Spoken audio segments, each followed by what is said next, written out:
السلام علیکم۔ امیر محمد اول اور بنو قسی کی بغاوت۔ یہ واقعہ البیان المغرب جلد دوم، نفحت طیب جلد اول اور الکامل فی التاریخ جلد ہفتم میں مفصلاً مذکور ہے۔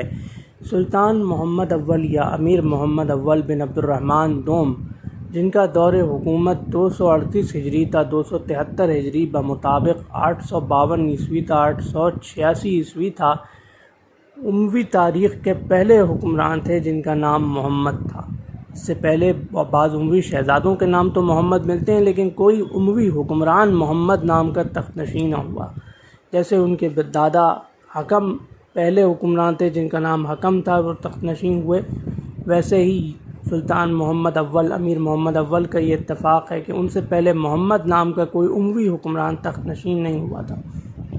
ان کے دور میں ریاست کی سلطنت کی شمالی سرحد پر ایک قبیلہ تھا بنو قسی، بہت طاقتور قبیلہ تھا۔ اس کے سردار موسیٰ بن موسیٰ نے خود مختار حکمران بننے کی کوشش کی، اور اس کوشش میں اس نے شمالی ریاستوں سے اتحاد کر لیا جو اب کافی طاقتور ہو چکی تھیں، ان سے اتحاد کر لیا اور بڑی پرزور اور بڑی زوردار بغاوت کی۔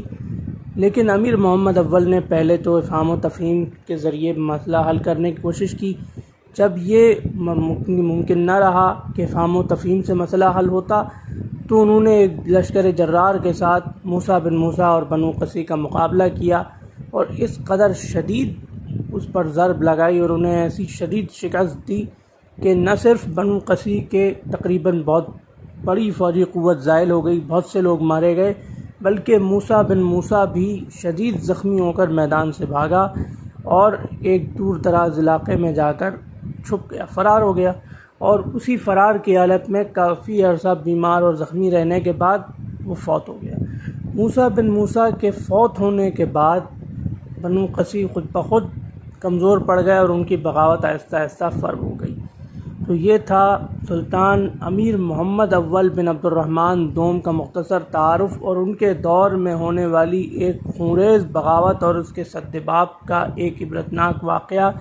انشاءاللہ اگلی ویڈیو میں ہم سلطان محمد اول ہی کے دور میں عیسائی جنونیوں کی تحریک کا مکمل واقعہ آپ کی خدمت میں پیش کریں گے، اور یہ بھی بتائیں گے کہ سلطان محمد اول نے اس تحریک کو ختم کیسے کیا۔ انشاءاللہ۔ اللہ حافظ۔